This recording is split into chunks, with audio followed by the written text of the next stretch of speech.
Okay, quiet on set, roll cameras. Robert, you ready? I'm ready. 497, marker, and action.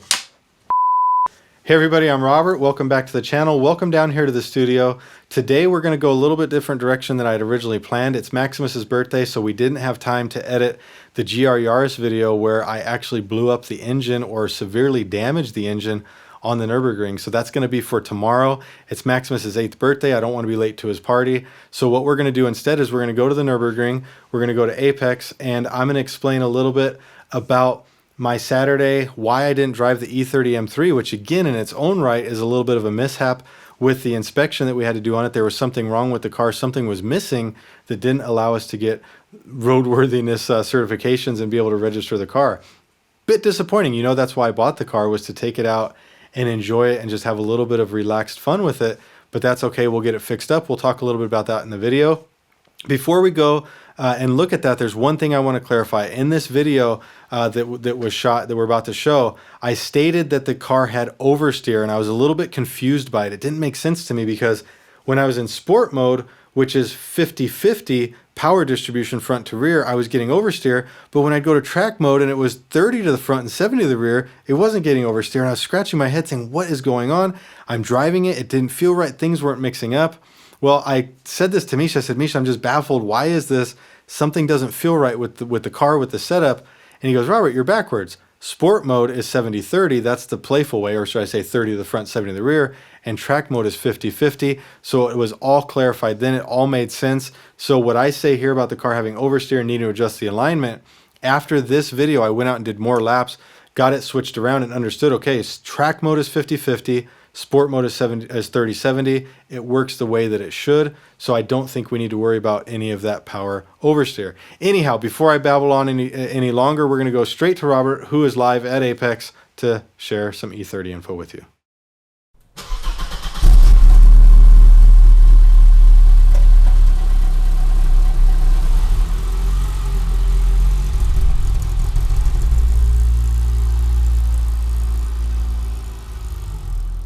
Hey everybody, I'm Robert. Welcome back to the channel. Welcome down here to the Nürburgring, where it's actually quite amazing. Just like a light switch, everything's come to life, and yeah, it's been quite exciting actually. Today I've been out with the GT2 RS. I've been having a lot of fun with that. I've gotten a handful of laps. I'm getting used to it. I'm really enjoying it. I went out with the Yaris GR first this morning. One of the things that I noticed with the Yaris was a little bit of oversteer in the sport mode, 50-50, where it's 50-50 power distribution front to rear. I'm noticing a little bit of oversteer when you come on the power out of the Apex. For me, I like it. I really prefer a little bit of oversteer, but I think that's something we're gonna need to correct for some of the customers that are gonna drive it, just to keep them out of trouble. And it may be even more so when we go into the 30-70 mode of the track mode as they consider it. So we'll see. I'm actually gonna take it out this afternoon, do some more testing with that. But yeah, had fun with the GT2, had fun with the Yaris today. But the E30 M3, what's going on with that? So I think I told you guys a while ago that my plan was to take that out on the first day of TF, but it's not happened. I've obviously not been out with it yet. And one thing you might notice is that it's not on license plates. So the situation with that is that we took it down on Wednesday of last week to get the TÜV done, which is the German road worthiness inspection, and it did not pass. And the reason it didn't pass was it didn't pass the sniffer test, or the catalytic converter test for emissions. Now, this is kind of funny. I'm learning older cars again. I've dealt with older cars before, but not in Germany. And one of the things that I made a mistake was the seller told me, oh yeah, this is a pre-cat car. And so immediately I went to the E30 M3s that were of a certain age, didn't have catalytic converters on them.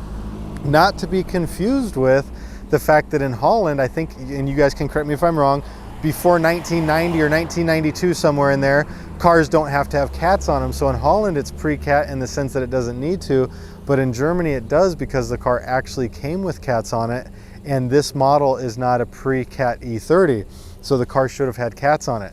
Now, of course, I need to go and find catalytic converters. We're working with Miltech now to see what they can locate for us. I'm hoping to get something very quick that I can get this car maybe next week or the following week down to TÜV and get it inspected. So we'll see what happens there. Shouldn't take too long, but it was definitely a disappointment and a surprise for me.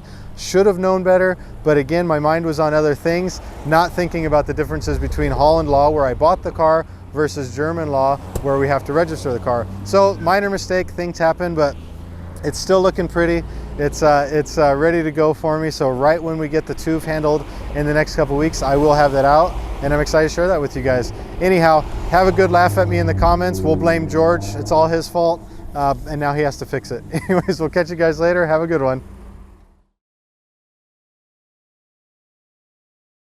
All right, well, I hope you enjoyed that beautiful reporting from Robert, and damn, he's looking good there at the Nürburgring. Looks like he had a great weekend. Seriously, guys. Thank you guys for all the support on the channel. Really been enjoying it. Really appreciate it. I think you know that we just want to have fun here. This is something that we're doing just purely out of enjoyment, interacting with you guys. There's two things I want to talk about. One of them is a podcast. So many people have said, Robert, why don't you do a podcast? Because a lot of these conversations, with a mic here and everything like that, are podcast oriented. But the issue is that all the podcast platforms don't have places for comments and don't have places for discussions.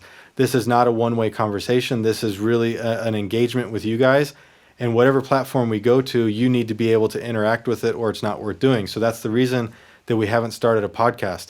Secondly, in the Money Talks video recently that we did, somebody came back and said that we keep on shoving Apex down your throats. How can I talk about people and their money hoarding and cash grabbing from brands and things like that if all we're doing is shoving Apex down your throat? And I said, well, I don't understand. What are you talking about? He goes, yeah, we all know that you work for Apex. I said, okay, well, then you all know that I work with Apex or for Apex.